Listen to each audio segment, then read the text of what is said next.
Assalamu alaikum dear students of 7th class. Myself Nayab and I am your SST teacher. Today we will discuss the chapter number 10. So open your books at the page number 47. Here the chapter number is 10, the early Muslims, from the section 2 history. Okay, in this chapter you will learn about the history and synopsis of achievement of the Muslims from 7th century to 16th century. It means आप इस chapter में मुसलमानों के achievements के बारे में सीखेंगे जो कि 7th सेंचुरी से 16th सेंचुरी तक हुई. Okay, in the Arab lands and the countries they had conquered, जो कि अरब के इलाकों से लेकर मुख्तलिफ बाकी दुनिया के ममालिक जो हैं उन्होंने फ़तह किए. तो सबकी डिटेल्स आपको इसमें मिलेगी. The major expansion took place during the खिलाफत of Hazrat Ali. Major expansion means जो कि ज़्यादातर तोसी हुई थी, जो ज़्यादा फतोहात हुई थी वो हज़रत अली के टाइम में हो चुकी थी. Persia had been conquered to the east, Iraq and Byzantine to the north and to the west Egypt. ये इराक, बैजेंटीन और इजिप्ट भी थे जो उस वक्त फ़तह कर लिए गए थे. इसके बाद हम बात करेंगे जो मुस्लिम ख़ानदान जो उस वक्त पावर में आए उन्होंने कौन कौन से इलाके फ़तह किए. First of all we will talk about the Umayya dynasty. Umayya dynasty came to power in 661. It means start of 7th century under Muawiya ibn Abu Sufyan who was the governor of Syria. Ibn Abu Sufyan was the governor of Syria. He shifted the capital of Damascus, a city of historical importance. उसने जो कि Syria का उस वक्त governor था, उसने capital city को change कर दिया on the basis of historical importance. Okay, जो भी एक्शंस यहाँ पे बेसिकली लिए जाते थे उस वक्त वो लर्निंग एजुकेशन के हिसाब से लिए जाते थे. ओके, ये जगह को फ़तह करने के साथ साथ इन लोगों का मकसद था एजुकेशन डेवलपमेंट, चाहे वो कल्चरली हो या एजुकेशन के हवाले से हो. The Umayya period is noted for the expansion of Muslim territories across north Africa, Europe and Asia.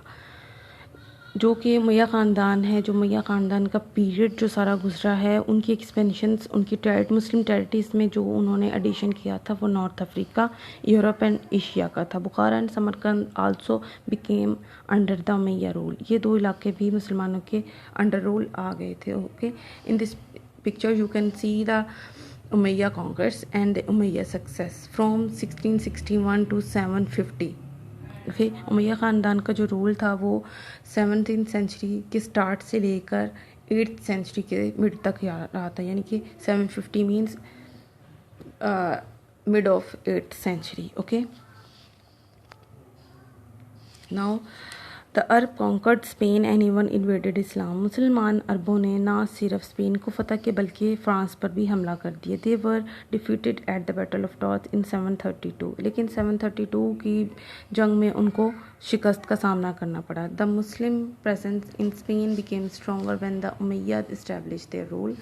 लेकिन उस वक्त मुसलमानों की वहाँ पर मौजूदगी, वहाँ पर मुसलमानों की ताकत ज़्यादा स्ट्रॉन्ग हुई जब उमैया ख़ानदान का रूल कायम हुआ. जब उन्होंने अपना कब्ज़ा इस इलाके पर किया तो मुसलमान जो टेरिटरी थी, मुस्लिम रूल जो था वो ज़्यादा स्ट्रॉन्ग हो गया.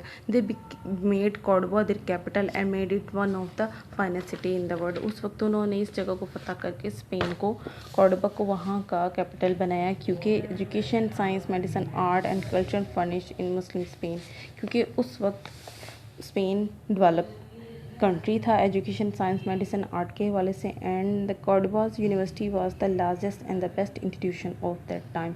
It was a tolerant and progressive society which produced many thinkers, scientist and writers. As I told you earlier, वो जगह को फ़तह तो करते थे लेकिन उसके बाद उसकी डेवलपमेंट उनकी जिम्मेदारी होती थी मुस्लिम रूलर्स की. उन्होंने कॉर्डोबा को सिलेक्ट किया, उस जगह का कैपिटल सिटी बनाया because it was the finest city and the most developed country of that time. Okay,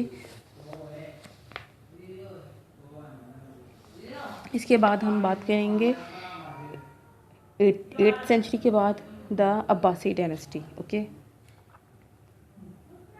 in the 8th century Abbasi founded the city of Baghdad on the Tigris in Iraq and this became their capital. इसके बाद 18th century में उमैया ख़ानदान के बाद अब्बासी ख़ानदान सामने आया. उन्होंने सिटी ऑफ बगदाद को फ़तह किया. इसके बाद उस टिग्रिस इन इराक, जो कि टिग्रिस को उन्होंने उस वक्त का कैपिटल बना दिया. Baghdad gain fame at the most developed culture city in the world.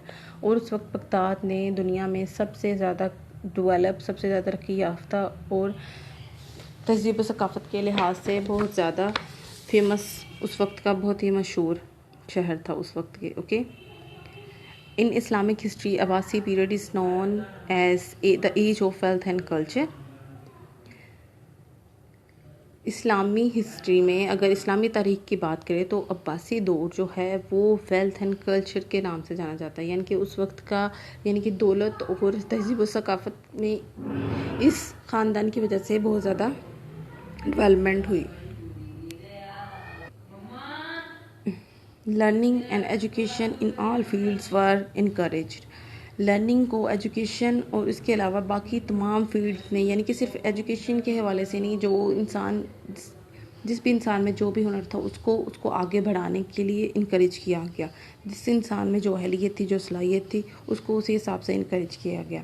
The most important contribution by Arab was in the field of mathematics. सबसे अहम जो कंट्रीब्यूशन था लर्निंग में जो अरब्स का था वो मैथमेटिक्स फील्ड में था। Laying the foundation of modern mathematics, जो कि उन्होंने न्यू मॉडर्न फाउंडेशन जो है मैथमेटिक्स की, न्यू मॉडर्न मैथमेटिक्स की जो फाउंडेशन है वो उस वक्त प्रोड्यूस की थी। वो सारा कुछ जो था नई आने वाली नई नस्लों को वो सारा कुछ इंट्रोड्यूस करवाया था मैथमेटिक्स का नया point of view. Okay, this is all about Abbasi rulers. Now we will talk about the Crusaders and the effect of Crusaders and the Muslim rulers.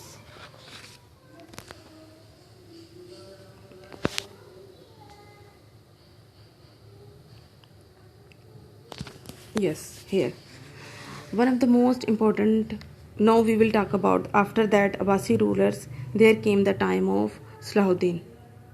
He was the hero of that time. Yes, here. One of the most important, now we will talk about, after that Abbasi rulers, there came the time of Salahuddin.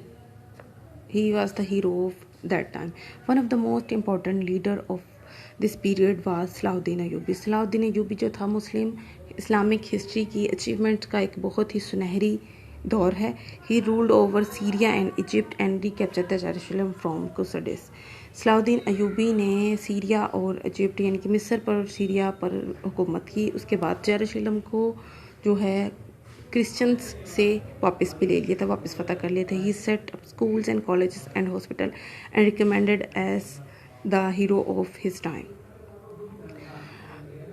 उसने अपने दौर में तालीमी तरक्की पे भी बहुत ज़्यादा ध्यान दिया, यानी कि बहुत ज़्यादा तवज्जो दी। इसके बाद उसने स्कूल कॉलेजेस हॉस्पिटल सेटअप किए। एजुकेशनल हवाले से बहुत ज़्यादा डेवलपमेंट उस टाइम में हुई और he was recommended as the hero of उस टाइम, यानी कि एजुकेशन के हवाले से। और उसके बाद जेरूशलम उसने वापस क्रिश्चियन से ले लिया था। That's why he became the hero of his time. Okay, इसके बाद हम बात करेंगे क्रूसेडर्स के बारे में। सलाहुद्दीन अयूबी के बाद जो टाइम आया था, you can see eight the page number 49।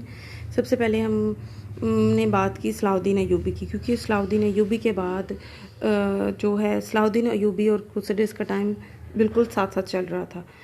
The period of crusaders start from the 11th to 13th century। The Muslim world was invaded by European crusaders. Muslim दुनिया जो है उस वक्त यूरोपियन क्रूसेडर्स और यूरोपियन क्रिश्चियंस ने उस पर हमलावर हो गए थे।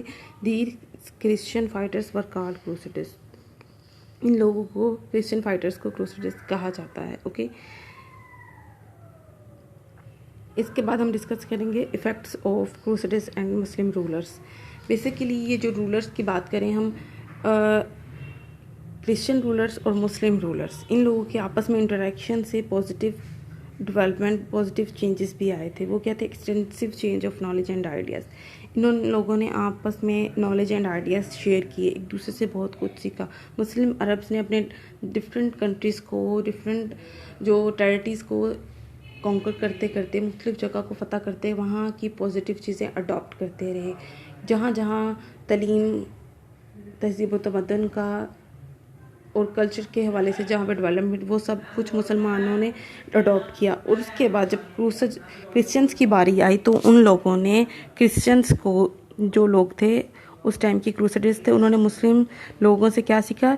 Learn eagerly from the other civilisation. इन लोगों ने एक दूसरे से सिविलाइजेशन सीखी to develop their own knowledge, अपने इल्म को बढ़ाने के लिए।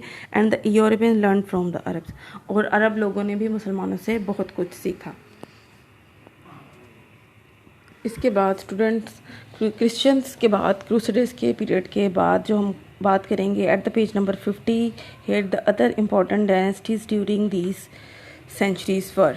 ओके, इस टाइम में जो मेन तो हमने बात कर ली उमैया के बारे में, अब्बासी के बारे में, और सलाउद्दीन अय्यूबी के बारे में, उसके बाद क्रूसेडर्स के बारे में। उसके बाद जो इसके अलावा जो इस टाइम के बहुत ही इम्पॉर्टेंट ख़ानदान थे वो थे फ़ातिमी, सल्जूक, अय्यूबी, ममलूक, ऑटोमैन मतलब उस्मान, मंगोल्स जो थे उस they were fiercer the most cruel people of that time. Okay, ये जो ख़ानदान थे ये भी उस टाइम के मोस्ट फेमस ख़ानदान थे। ओके, इसके बाद जो है जो सल्तनत उस्मानिया है, इसका रूल इन्होंने तकरीबन 600 साल तक रूल किया। मुस्लिम हुकूमत थी इनकी, ये तुर्क हुकूमत थी, तुर्क लोगों की तर्किश हुकूमत थी। इन लोगों ने तकरीबन 600 साल तक हुकूमत की। इसके इनका स्पेशल इनकी जो मेन फ़ाइट और जंग थी ये मंगोल्स के साथ थी। ओके, ये सारी डिटेल्स हम पहले क्लास में, ऑनलाइन क्लासेस में आप लोगों को डिटेल से मैंने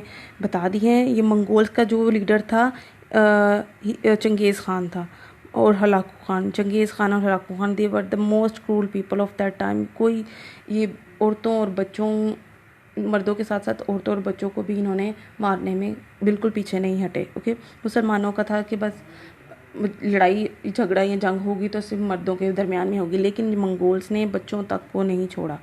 okay, they were the most cruel people of that time. Okay student, this is all about the chapter number 10। इसकी सारे डिटेल्स आप लोगों को मैं पहले भी डिस्कस कर चुकी हूँ पहले डिटेल्स में। इसकी जो एक्सरसाइज है वो आप समर पैक में डिटेल से आपको सारी मिल जाएगी। आप लोग की अच्छी लर्निंग होनी चाहिए, आप लोगों ने अच्छी तरह समर पैक से सारी डिटेल्स, आप कुछ भी मिस नहीं, जिन स्टूडेंट्स की जो भी चीज़ें मिसिंग थी, कोई डायरी मिस हो रही थी या कोई भी पॉइंट्स मिस थे आप लोगों के, आई होप अब आपके क्लियर होंगे। समर पैक का बार बार हम मेंशन इसलिए कर रहे हैं क्योंकि आप लोगों को इन कोरोना क्राइसिस की वजह से बहुत से बच्चों ने लेट ज्वाइन किया था कि कई बच्चों की मिसिंग हो जाते हैं क्योंकि टेक्निकल इशू, ज़ाहिर एक डिवाइस ही है मोबाइल या कंप्यूटर। तो अगर आपको कोई मटेरियल मिस है तो आप सारा मटेरियल जो है, जो फाइनल जो आप लोगों के पास डिटेल्स हैं इन समर पैक, ये सॉलिड आप लोगों को papers exams point of view से ये आप लोगों के लिए बहुत इंपॉर्टेंट है। आप लोग अपनी सारी ऑब्जेक्टिव सब्जेक्टिव